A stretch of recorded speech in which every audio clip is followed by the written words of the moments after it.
Hi, I'm Julie, and you are the Pink Floyd of something. Hi, I'm Julie Kerr, writer and director of the indie nerdy comedy Geek Loves Punk, and this is my backdrop for this. So I'm going to try and make this as entertaining as possible. My backdrop is a gray couch and a green wall. Okay, let's do this with this video. Okay, I'm Julie Kerr, writer and director of the indie nerdy comedy Geek Loves Punk. My info's somewhere right here. And here's what happened. I live in Oakland, California. I went to Los Angeles for the first time in December. I'm 40 years old. True story. Born in 1982, and I've already told you so much. But I was never quite ready to go to LA yet. Hollywood, right? Because I'm an indie filmmaker, and I want to make it in movies, like legit. I want to be as successful, with all due respect, as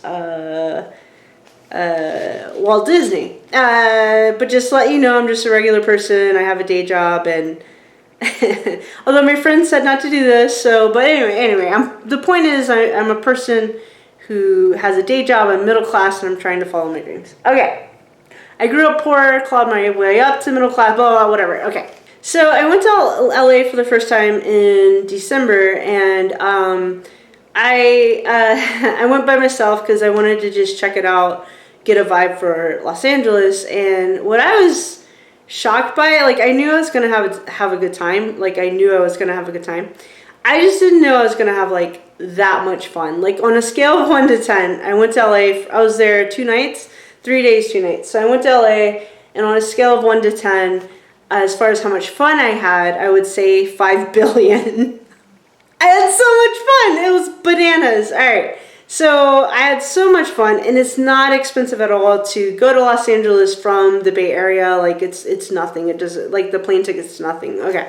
So that is to say, I had so much fun. I went back to LA in January. I had a blast again. So it's like, okay, it wasn't a fluke. But what happened was, I went down to LA in January. I went to LA in December. I came back. I made a very passionate YouTube video about how much fun I had, about my one and only celebrity crush. You can just scroll through my channel to see all that if you really want to. Alright, someone left a comment. It's totally cool. 2 people left a comment. They're super positive and awesome. And then a third person left a comment, and then they deleted it. And it wasn't necessarily like a bad comment, but with that comment, I don't get that many comments. So that third comment did end up in my email inbox. So I did read it. It's all good. But I just want to make it clear, when I came back, I was gushing. I was basking in the glory of one of my favorite bands, one of my favorite singers. I was definitely basking in the glory. But I also want to take this time, as I want to say in this video, and I have props. I do prop stuff in my videos. So I just want to say that if you're watching this, whoever you are, you know, all 5 of you, no, I have 73 subscribers, something like that. And you're all amazing, and I love you all. And all of you, everyone watching this, you are the Pink Floyd of something. So I was definitely basking in the glory of one of my favorite bands, and but I want to make it clear. In fact, you can scroll through my whole channel. I like to talk about stuff I like. So there's a lot of things I like: books, music, movies, TV shows. So yes. So I want to make it clear that I guess what I'm trying to say is everyone's talented, everyone's awesome. And I want to make 3 points, my 3 points to prove that everyone's awesome, that you are awesome. So let me make sure that I'm giving some TLC to my audience, right? Okay, so the first thing I want to say is everyone's talented. I can back that up with like books and stuff. You can't see. I do prop YouTube videos, so I'm gonna prove it. Okay. So it's first thing I'm going to say is it's my belief that everyone has a calling. One of my favorite authors is Stephen Pressfield. His books, I would call them philosophy books, and his books help me understand the philosophy of my life. And his books kind of go along these lines that everyone has a calling, whatever that is for you. For me, it's indie movies and making the world a better place. Definitely, I think everyone's calling is to make the world a better place in whatever way that is, whatever way you want to do that. For me, it's indie movies for sure, or starting my own movie studio, or technically, I'm sitting in my movie studio. It's my living room.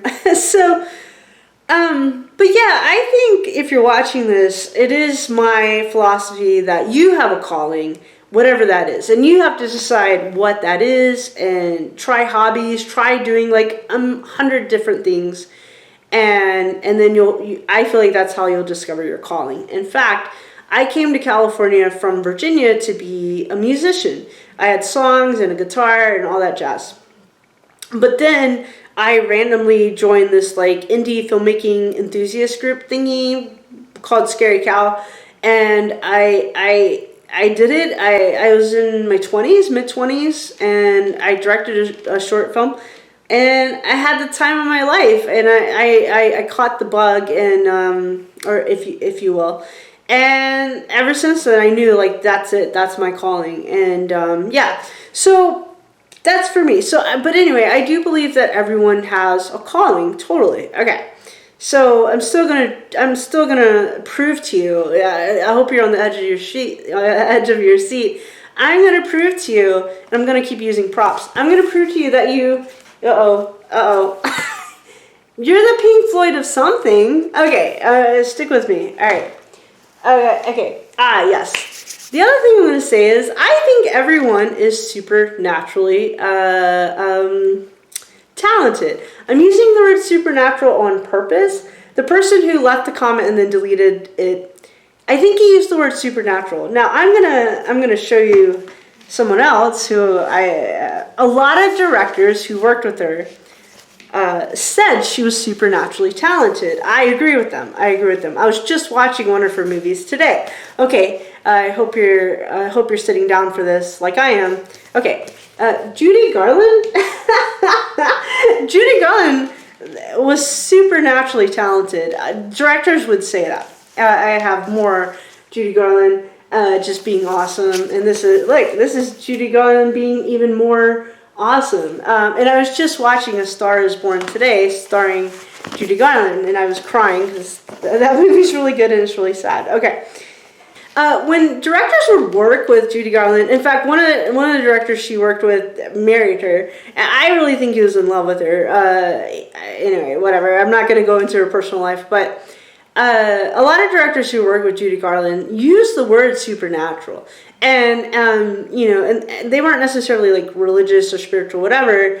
They would just say like, or there's something called the it factor, if you will. The it factor is when like the camera loves you type of thing. And I was listening to a commentary of Meet Me in St. Louis starring Judy Garland, and I don't recall who the commentator was, but he said, he's like, for people, the other one was the Harvey Girls. She's in a movie called The Harvey Girls, which is a really great movie too. It's her and Angela Lansbury. So, but I was listening to the commentary of Meet Me in St. Louis. That's where the person commenting was like, Judy was supernaturally talented, like out of this world talented, like totally. Like, sometimes I can just sit down to watch a movie because I want to just enjoy a movie.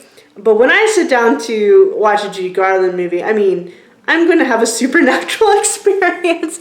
Whatever that is. Like, the word supernatural is it's relative. I'm sure the dictionary has a definition of what it actually means, but like, whatever. Like, it's a relative word. But yeah, I mean, I'm sorry. There's watching a movie, and movies are great, and then there's watching a Judy Garland movie, and that's a whole other experience because she was bananas talented. Like, holy crap, was she talented? So, yeah, I'm attracted to talent. I like talent, but the thing is, everybody, me, you, all of us, we're the Judy Garland of something.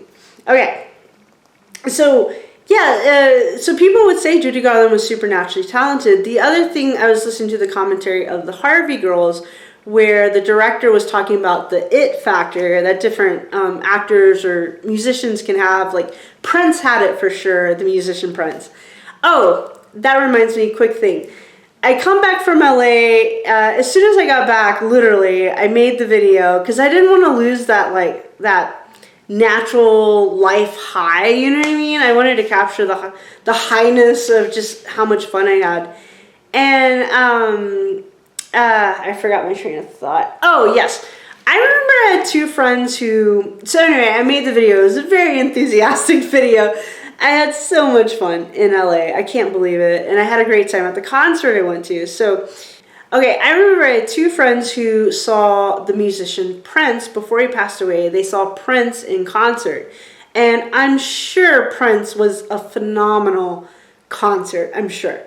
But they came back and what they were saying, and they're not necessarily religious or spiritual, and it's okay to be religious and spiritual. It's okay if you're not, whatever, but they came back from the Prince concert and they're like, Julie, he's a god. He's a god. He's a god. You know what I mean? And they weren't trying to be weird or sacrilegious or whatever. Like, you know what I mean? They're just saying like, there's a concert, there's concerts, and then there's a Prince concert. And I listen to Prince like at least every week because it's Prince. So when they heard, they came back and they basically, it's like they had a religious experience. And again, I say that facetiously because I grew up Baptist, so I'm okay with playing around with words and stuff like that. Oh, also, I have an English degree. My sister said to tell people I have an English degree. Again, prop comedy is what I do. So I'm just going to quickly show you. Trying to make this entertaining. Okay, boom. See, that was my English degree. Okay, so I have a bachelor's in arts in English. So also with having a bachelor's in arts in English, I read lots of books, lots of ancient poetry. For fun, I took like a Bible and literature class. I actually didn't find it fun. I thought that class was kind of boring. Just the class was. But you take all kinds of, so many different kinds of English class. It was great. It was great. Victorian literature too. Which there's actually a lot of sensuality and sexuality in Victorian literature, but they had to like sneak it in. Okay, anyway, so because of that, I like to use different kinds of words to talk about stuff. So I was using a lot of words to describe how much fun I had at the concert. Lots of enthusiasm. So I'm okay with using different words or playing around a little bit with spirituality. I'm okay with that too because I grew up Baptist and I'm comfortable with doing that, you know what I'm saying? But I know it's the internet and you just have to sometimes be a little bit careful, like how you talk about, I don't know, anything actually. Okay, but yeah, I just wanted to say I had friends who saw a Prince concert and they said the same thing. Like there's like I said, there's a concert and like, oh, that was a cool concert. And then there's like a Prince concert and it's like, yeah, like Prince is like, that's a concert. And oh, I'm sure they raved and went on and on and on about how amazing Prince was in concert. I'm sure. I totally believe that. Like I said, I listened to him on a weekly basis. He was so bananas talented. Anyway, so I think he was supernaturally talented as well. I'm totally okay with saying that word. Okay. Having said that, I think, and I believe this, that you or me were the Prince of something. All right, stick with me. Okay, so yeah, I do believe that everyone is supernaturally talented. The last thing I want to say is I believe that anyone can be good at anything. Now, this is where I'm going to break out my book. I didn't write this book. I just own the book. But, okay, this is called Mindset. And it's how we can learn to fulfill our potential. The new psychology of success. And so mindset is all about having a growth mindset.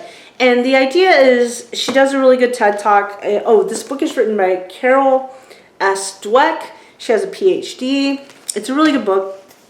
And she talks about how anyone can be good at anything. And like, hey, I'm an indie filmmaker. It's not my calling to be Judy Garland, literally, because she, oh my gosh, her singing voice, forget about it. Her acting ability, forget about it. So talented. It's not my calling to be Pink Floyd, because come on, it's Pink Floyd. It's not my calling to be Prince, because come on, it's Prince. I'm going to show some reverence for everyone I just said. But, yeah, I think anyone is the Pink Floyd of something. So, for me, yeah, I want to be really good at writing, and I want to be really, really good at filmmaking. That is to say, I have a guitar, and it's sitting right over there, and I love playing guitar. I love writing songs. I like singing songs, that kind of thing. So I'm an okay singer, and maybe one day I'll release music for fun and that kind of thing. But I'm kind of doing it for fun, or the message is important to me of what I'm singing about.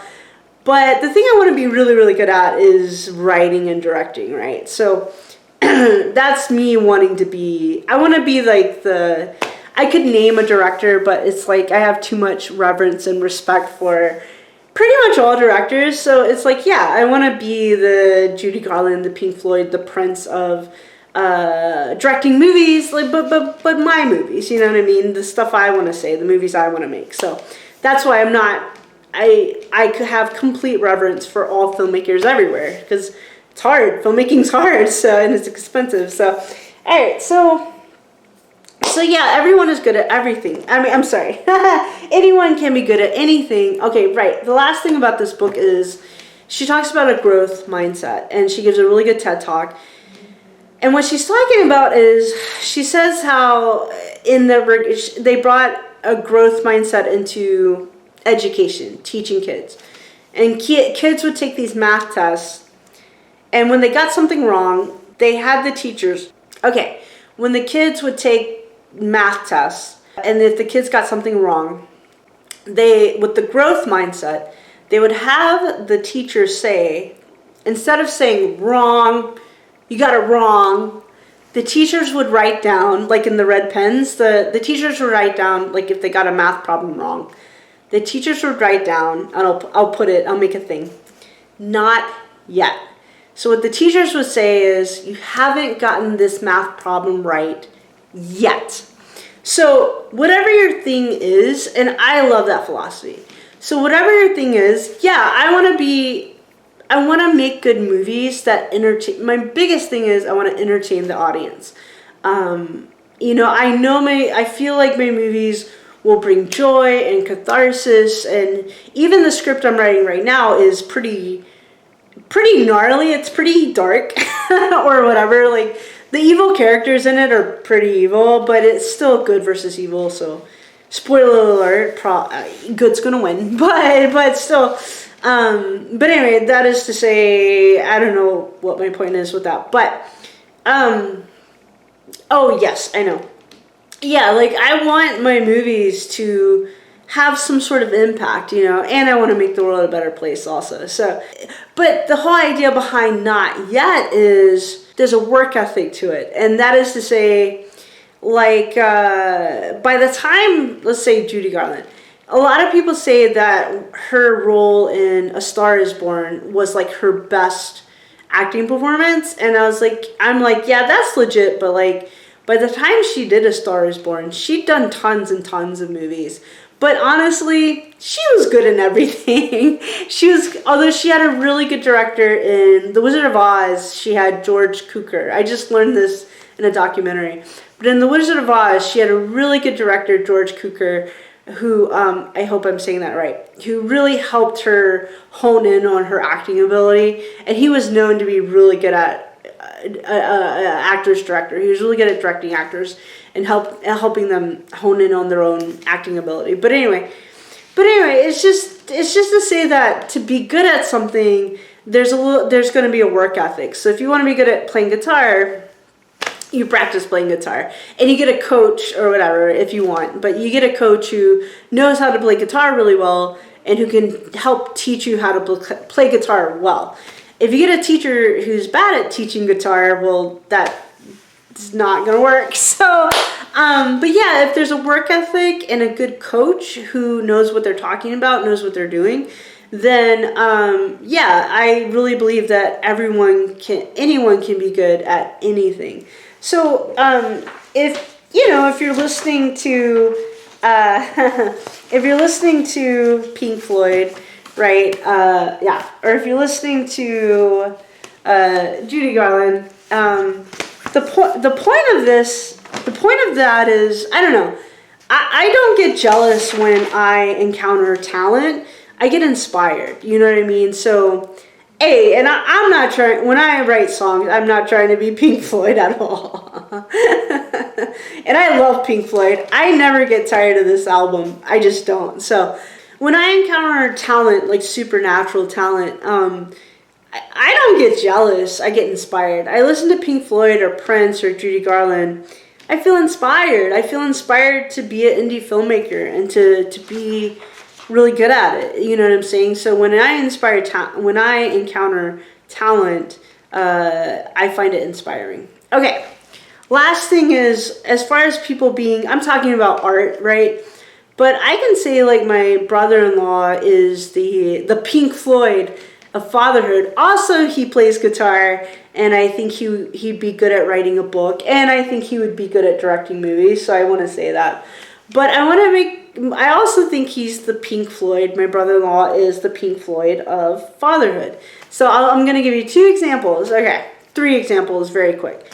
My little niece, she turned 8, but at the time she was 7. So my little niece, they're walking along some sort of pier thingy, and she dropped her wallet into the water. And she's 7, so she starts crying. So my brother-in-law takes his shirt off, jumps into the water, fishes for the wallet, and comes back out and gives my little niece the wallet. And all of a sudden, he's a hero. And that is the sweetest thing ever. And she wasn't crying anymore. Okay. Also, I was going to go to this marketing conference thing, and I had 2 tickets, and I did go, but I invited my brother-in-law, and my other little niece, she's 11 now, but at the time she was like 9 or 10. So I was like, hey, you want to come to this marketing conference? And my brother-in-law said, I would, but my little niece has a dance recital. She's been practicing for months, and I just can't miss that dance recital. That is the sweetest thing ever. And finally, back in December, I went to Colorado to hang out with my family, and we found this pool hall, which was free. They have a restaurant, so we had lunch, and then we played a little pool, billiards. And even with that, my niece is 8 years old, my other niece is 11. They're not quite tall enough to play billiards, but still, of course, they played with us.